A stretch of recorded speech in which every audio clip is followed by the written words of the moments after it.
জয় রাম, জয় গোবিন্দ। দলগুরুর শ্রীচরণে রইল শতকোটি প্রণাম, প্রণাম রইল সবার প্রতি। সংসার ধর্ম। শ্রী শ্রী ঠাকুর কখনো কাহাকেও সংসার ত্যাগ করিয়া বনে যাইতে বা তীর্থার্থী ভ্রমণ করিতে বলিতে শুনি নাই। সংসারে থাকিয়া স্ত্রী, পুত্র, আত্মীয় স্বজন, গ্রামবাসী, দেশবাসী ব্যক্তি মাত্রেরই সঙ্গে প্রেম প্রতিভ হইয়া থাকিতে বারংবার উপদেশ দিয়াছেন।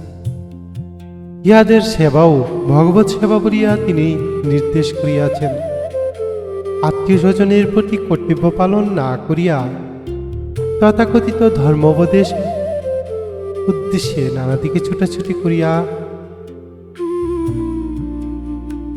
যে মানুষের ধর্ম নয়, তিনি একথা বারবারই বলেছেন এবং একদমই তিনি পছন্দ করিতেন না এদিকে দিকে ছুটাছুটি। তাহার এইরূপ আচরণকে মর্কট বৈরাগ্য বলিয়া আখ্যা দিতে আমি শুনিয়াছি। সংসারের সমস্ত কর্তব্য পালন করিয়া নিরবিচ্ছিন্ন শান্তি ও আনন্দের পথে অগ্রসর হওয়া যায় বলিয়া তিনি আমাদিগকে উপদেশ দিয়াছেন।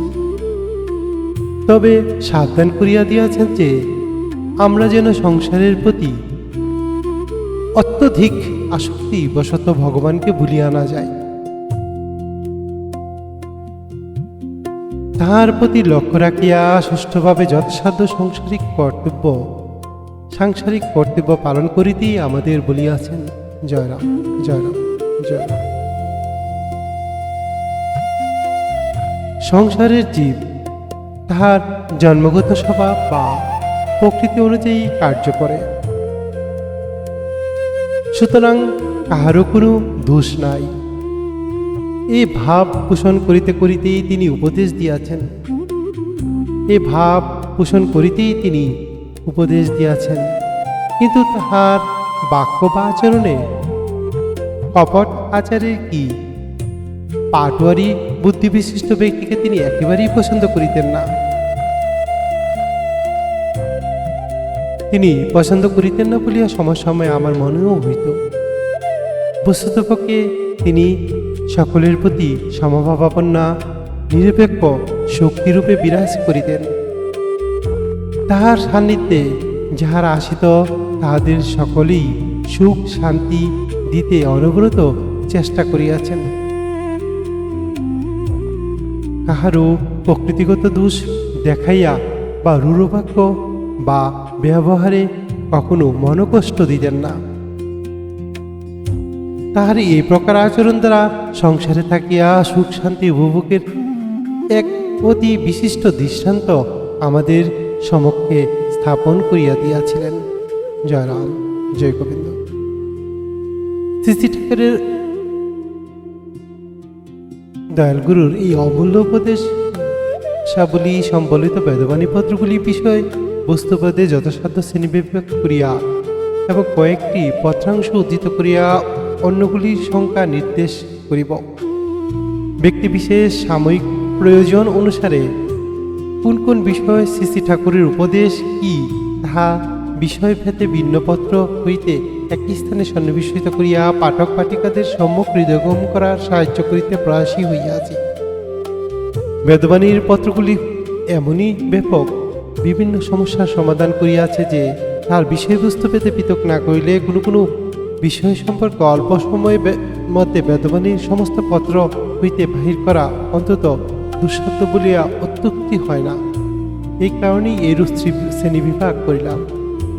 লেখকের উক্তি। একই বিষয়ে বিভিন্ন সময় বিভিন্ন ভক্তগণের নিকট লিখিত পত্রাগুলি একই বিভিন্ন অবনিষ্ঠ চিত্তে পাঠ করিলে বিষয়টি সমাধান অতি সহজ হইবে, কিন্তু ভিন্ন ভিন্ন বিষয়ে লিখিত পত্র হইতে নিজের ঈপ্সিত অংশ বাছাই করিয়া তার সারমর্ম উপলব্ধি করা সহজ নয়। এই কারণে একই পত্র সংখ্যা স্থানে স্থানে বিভিন্ন বিষয় সম্পর্কে উল্লেখ করা হয়েছে। সেই রূপ নাম কি, নামের সকলেই পাপ হইতে নিষ্কৃতি করিবেন, নামই কি সকল পাপ হইতে নিষ্কৃতি করিবেন, নাম বই আর কিছুই শান্তি দিতে পারে না। জয় রাম, জয় গোবিন্দ। দয়াল গুরুর মহামূল্য উপদেশাবলী নিম্নে পাঠ করা হইল। জয় রাম, জয় গোবিন্দ। সর্বদা নাম করিবেন, নামই সকল অভাব দূর করে মনকে স্থির করিয়া দেয়। বেদবাণী প্রথম খণ্ডের 85তম পত্রাংশ। প্রারাধ্য ভুঞ্জমানানি গীতা ধ্যান পরায়ণা সর্বদা নামে পড়িয়া থাকিবে। নামই সত্য, যে নাম সেই কৃষ্ণ, নাম বই আর কিছুই নাই। সর্বদা নাম করিবে, পরাধি যাহা যে হইবে, যা ভগবান করেন তা হইবে, চিন্তার করিয়া ফল নাই। বেদবাণী প্রথম খণ্ডের 247তম পত্রাংশ।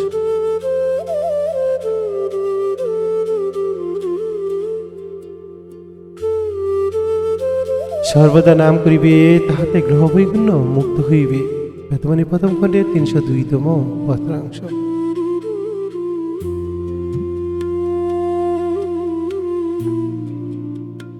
কালচক্রী সমস্ত ঘটিয়া থাকে, নাম বই জগতে আর কিছুই ত্রাণের উপায় নাই। নামই সত্য, অতএব সর্বদা নামের প্রতিষ্ঠা করিয়া হৃদয়ের নামের মন্দিরের মধ্যে সর্বদা সেবা করিবেন। হৃদয়ে নামের মন্দিরের মধ্যে সর্বদা সেবা করিলে নামের সেবা করিতে প্রেমের শক্তি ফুটিয়া উঠিবে। বেদবাণী দ্বিতীয় খণ্ডের 123তম পত্রাংশ। যে নাম সেই কৃষ্ণ ভজনিষ্ঠা করি নাম করিবেন, নাম আর কৃষ্ণতে অভেদ। সর্বদা নাম উচ্চারণ করিতে করিতে ভগবানের সমস্ত ঋণ মুক্ত হইয়া ভগবানের নিকট স্থান দিবে। প্রহ্লাদ প্রভৃতি সমস্ত ভক্তগণকে এমনই করিয়া এই সংসারের দেবদানব আবর্তন থেকে উদ্ধার করিয়াছেন। এইরূপ আপনাকেও এই সংসার তরঙ্গের বন্ধন হইতে ভগবান উদ্ধার করিয়া লইবেন। অতএব নাম নিয়া বলিয়া থাকুন, নামই সমস্ত করিয়া নিবেন। জয় রাম, জয় রাম, জয় রাম, জয় রাম। যে কোনো রূপ বিভূতি হোক না কেন, নাম করিলেই সমস্ত শক্তি হইয়া যাইবে এবং নিজেও শান্তি পাইবে। বেদবাণী তৃতীয় খণ্ডের 17তম পত্রাংশ। নাম এবং ভগবান একই পদার্থ। নাম সর্বদা হৃদয়ে জাগিয়া থাকিলেই নাম প্রতিষ্ঠা ও চৈতন্য হইয়া থাকে। নাম করিতে করিতে ভালো লাগুক আর মন্দই লাগুক, নামে উদ্ধার করিয়া নিবে, নামই উদ্ধার করিয়া নিবে। জয় রাম, জয় গোবিন্দ। শ্রী ঠাকুর রামচন্দ্রদেবের স্মৃতি অর্চনা, শ্রী চরণ সম্বল, শ্রী শুভময় দত্ত, অবসরপ্রাপ্ত সরকারি উকিল ও অ্যাডভোকেট নোয়াখালী কর্তৃক নিবেদিত। জয় রাম, জয় গোবিন্দ বল দুটি মার্জনা করবেন। দয়াল গুরুর কৃপা সর্বদাই আপনাদের উপর বর্ষিত হতে থাকুক। সবাই খুব ভালো থাকবেন। সবার প্রতি অনুরোধ রইল, আমাদের এই চ্যানেলটি লাইক, শেয়ার, সাবস্ক্রাইব করবেন এবং বন্ধুদের মাঝে শেয়ার করবেন। খুব ভালো থাকবেন। আজ রাখলাম। আমি সুব্রত মজুমদার, শ্রী ঠাকুর চরণাশ্রিত, আগরতলা। সবাই খুব ভালো থাকবেন। জয় রাম, জয় রাম, জয় রাম। গুরু কৃপা।